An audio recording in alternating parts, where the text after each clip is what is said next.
Hey, this is Connor from Biker's Edge. Today, this video is going to be a little bit different. I've set up camp here. I've got my cooler, my chairs, my camera gear, all the bikes, a whole bunch of different tires, and I hope you brought a lunch because we're going to be here all day. So today I'm going to be putting a bunch of different tire combos through a series of tests, for science, really just to help you find the best mountain bike tire for you.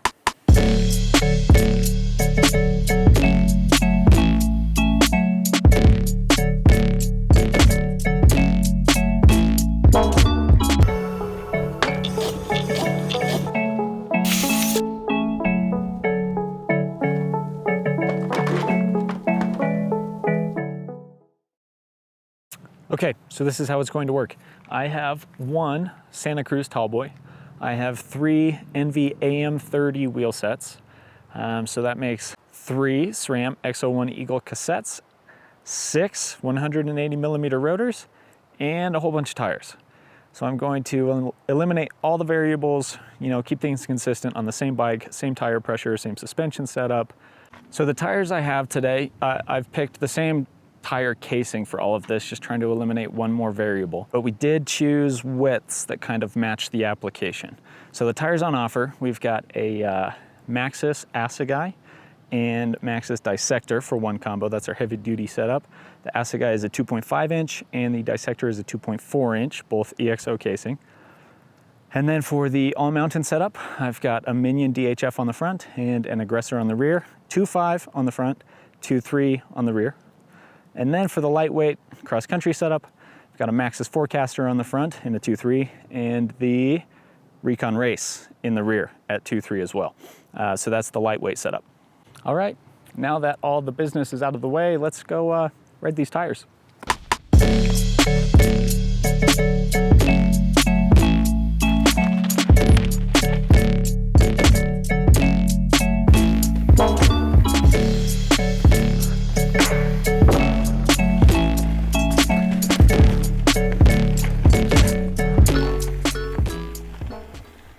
All right, I am all done. I have done all of the timed laps. I'm glad I don't have to do that again. That was a lot of monotonous riding the same thing over and over again.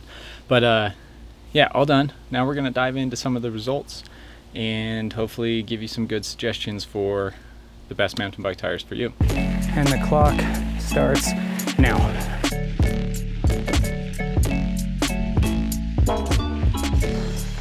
Really did not expect tires to be this big of a factor.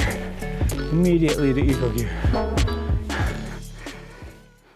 So the timed climb, it's a no-brainer.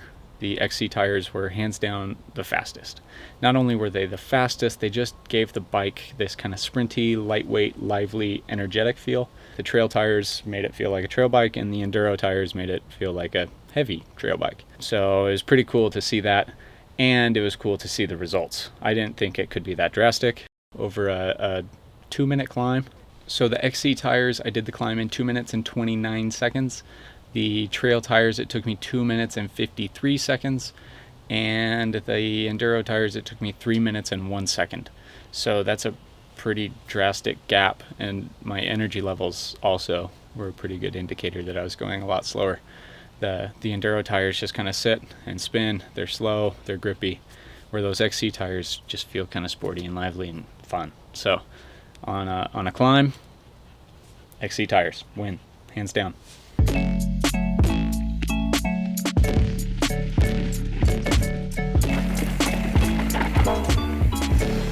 That corner went better. Slid out on a couple routes.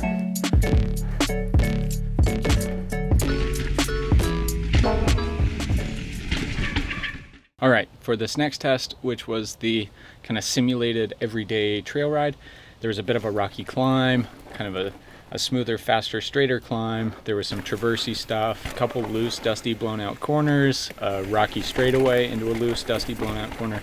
So it kind of covered a really wide range of conditions and terrain you'd experience on an everyday ride. Again, the cross-country tires won. The climb, I don't think was all that long, so I going into it, I didn't think the XC tires would win. Most of it was either traversing or downhill, but the rolling resistance, it's just that much faster. It just made up for it. And I did break it down, and I timed just that last kind of rocky straightaway into the corner. And the XC tires were the slowest there, but they made up for it everywhere else and then some in order to win. I finished the simulated trail ride on the XC tires in 2 minutes and 1 second. And then on the Enduro tires that actually took second, I finished in 2 minutes and 2 seconds. And the trail tires took third at 2 minutes and almost 4 seconds. So really tight results there. There's probably not enough difference between those to actually be statistically significant, but it was pretty close.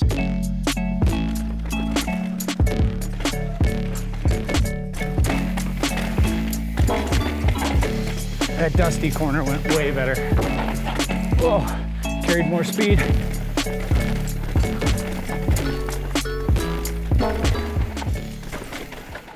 Now we're going to move into the rocky downhill, and honestly this was the most surprising one for me.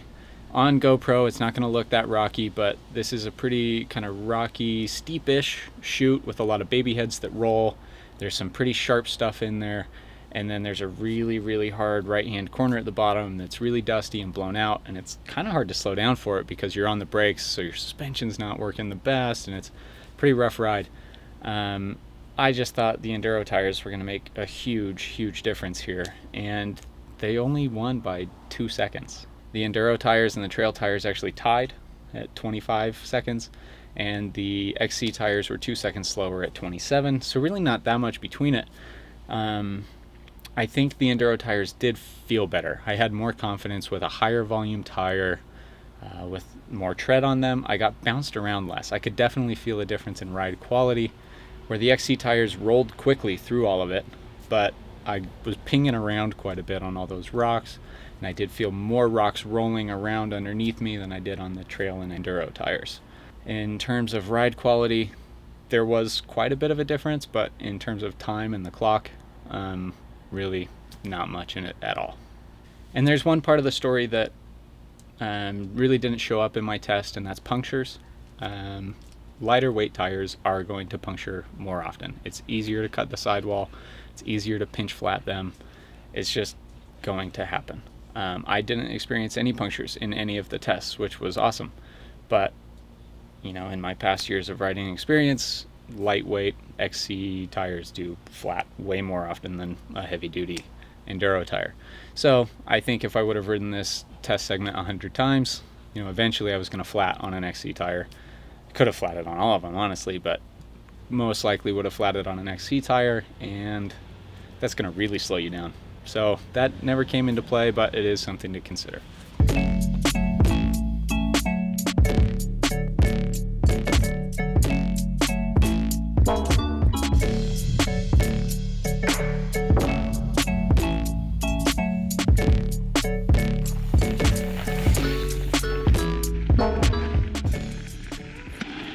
And lastly, we'll jump into this cornering drill, which was also pretty surprising.